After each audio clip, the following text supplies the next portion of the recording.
조갑제 TV 시청자 여러분 안녕하십니까? 9월 18일 오후 3시를 넘었습니다.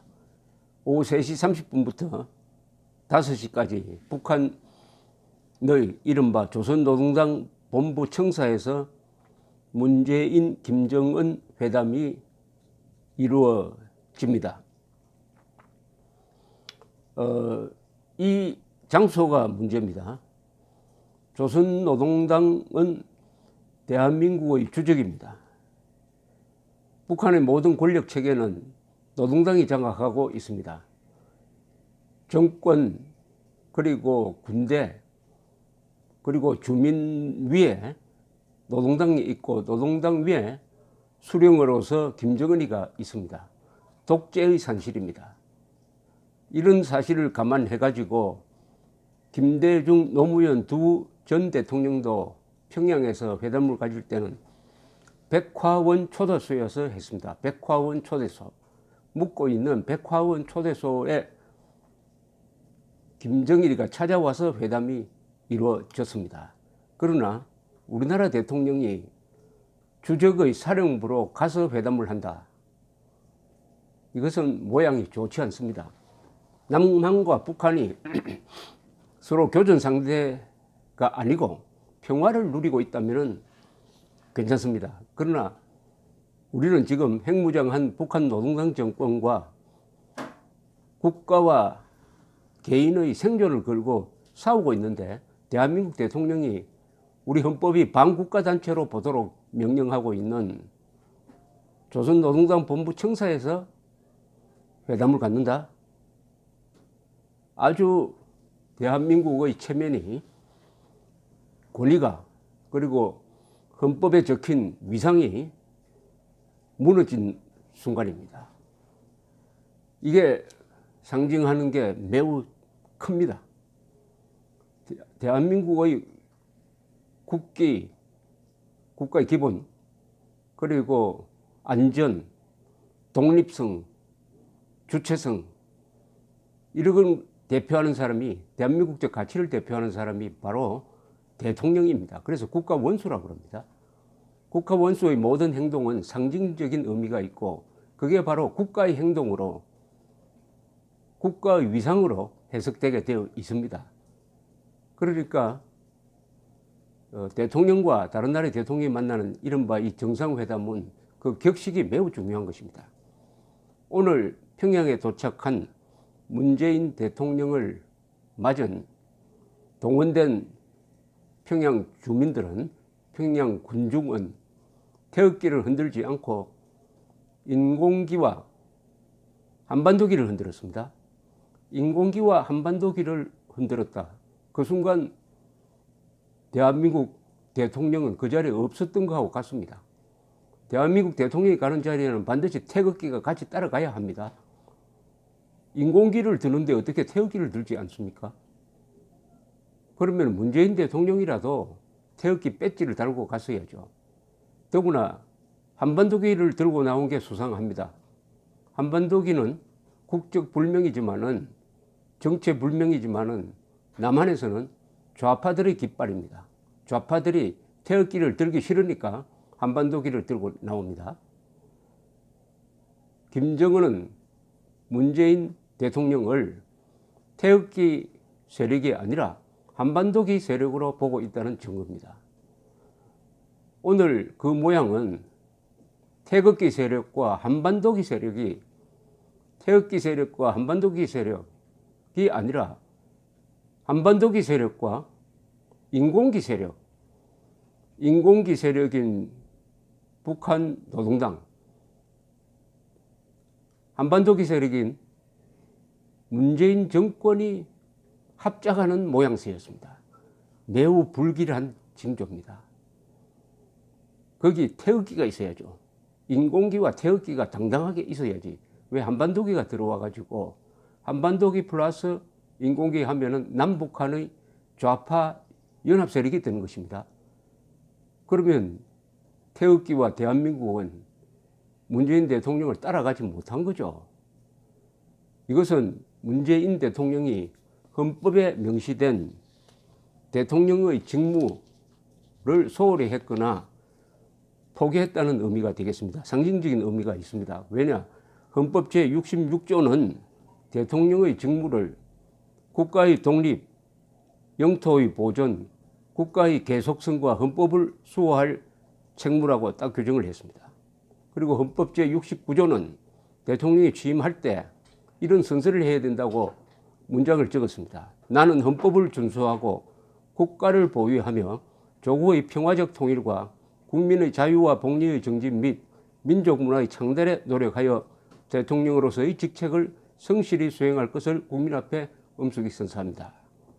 헌법 제3조는 대한민국의 영토는 한반도와 그 부속 도서로 한다고 함으로써 북한 지역을 우리 영토로 설정하고 북한 노동당 정권을 우리 영토를 불법 강점하고 있는 반국가 단체로 보도록 명령하고 있습니다.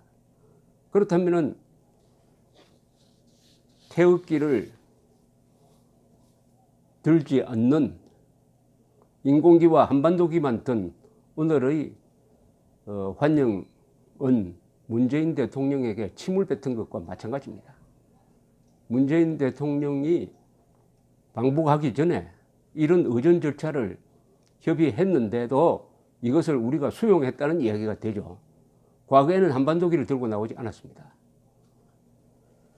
자, 이런 상황에서 회담이 이루어진다면 이번 회담은 어떻게 될 것이냐?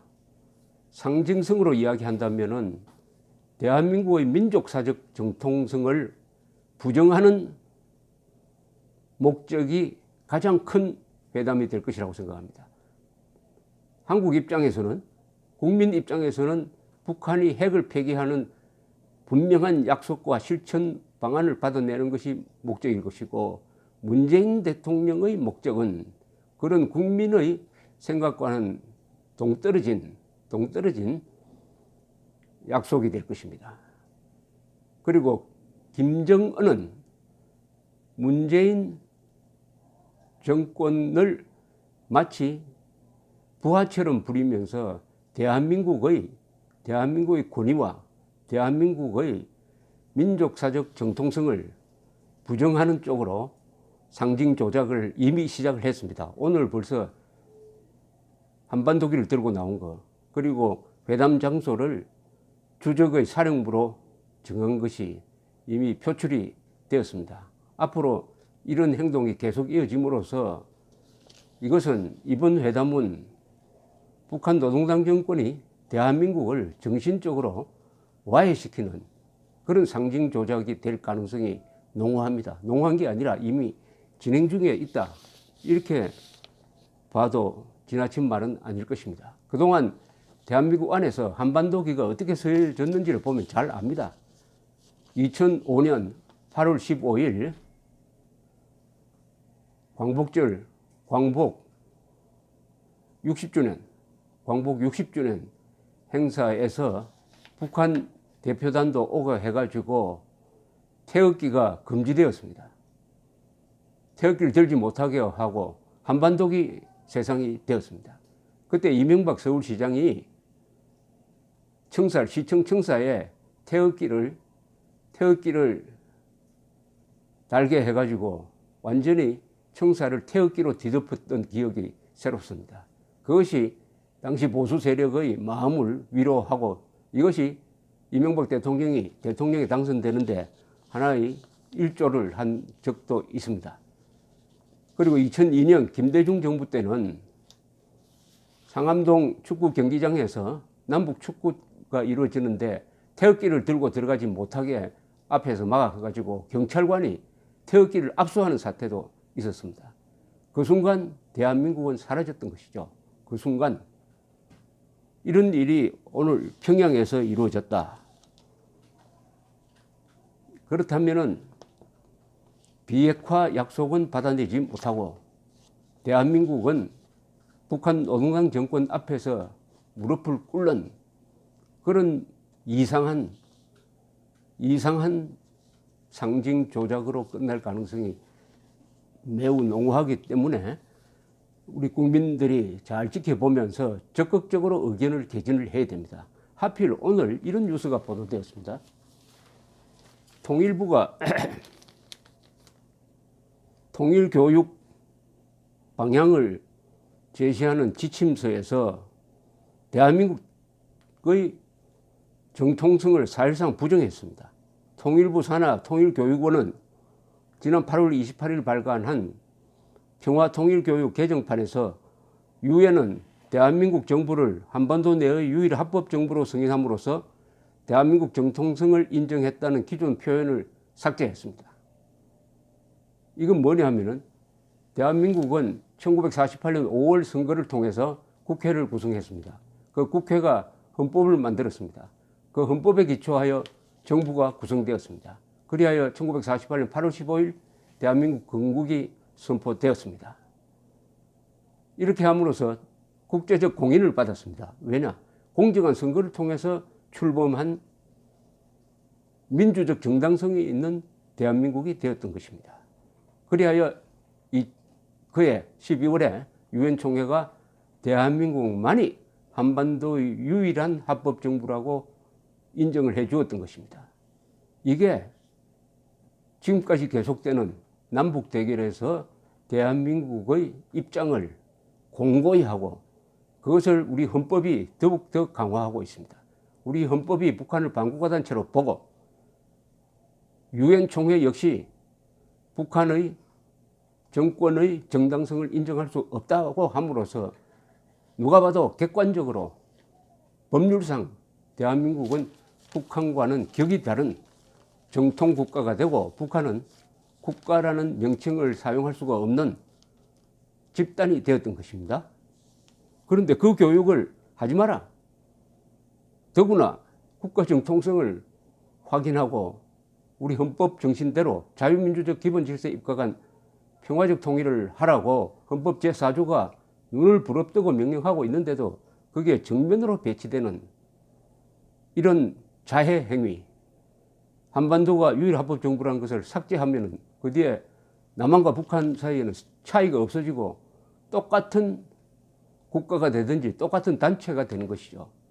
이렇게 되면은 우리가 북한을 흡수 통일해야 할 논리적 근거가 사라지고 오히려 분단 고착으로 갈 가능성이 있습니다. 북한을 국가로 인정하면은 한국은 북한에 대한 통일 정책을 펼 수가 없게 되는 것입니다. 이런 교육을 한다는 것은 문재인 정권이 주력하고 있는 것이 대한민국의 정통성과 민주적 정당성과 민족사적 정통성을 파괴하고 그리하여 북한 노동당 정권과 똑같이 키를 맞추겠다. 이것이 바로 문재인, 김정은 평양회담에서 오늘 벌써 진행되고 있다. 이것은 헌법 위반 행위입니다. 헌법 위반 행위. 수많은 헌법 위반 행위를 했지만은 정통성과 관련된 문재인 정권의 헌법 위반 행위는 세 가지로 집약됩니다. 하나는 1948년 8월 15일을 대한민국 건국으로 인정하지 못하겠다 함으로써 대한민국을 생일 없는 사생아적 존재로 만들었습니다. 그리고 대한민국의 국체인, 국가 이념인 자유민주주의에서 자유를 빼고 민주주의만 가르쳐라. 학교에 그런 지침을 결정함으로써 반공 자유민주주의 체제로서의 대한민국의 국체를 지금 바꾸려고 하고 있습니다. 그것과 연동되어 가지고 유엔의 결의, 대한민국만이 한반도의 유일한 합법 정부다 하는 것까지 지웠습니다. 이 세 가지를 지음으로써 지금 대한민국은 단체 수준으로 북한과 같은 하나의 단체 수준으로 격화될 위기에 놓여 있는데 이번 문재인 김정은 회담을 여러분들이 유심히 이런 관점에서 살펴보시면서 기록을 해가지고 법적 대응, 여론전을 하는데 활용해 주시기 바랍니다. 대한민국이 소매치기 당하면 되겠습니까? 감사합니다.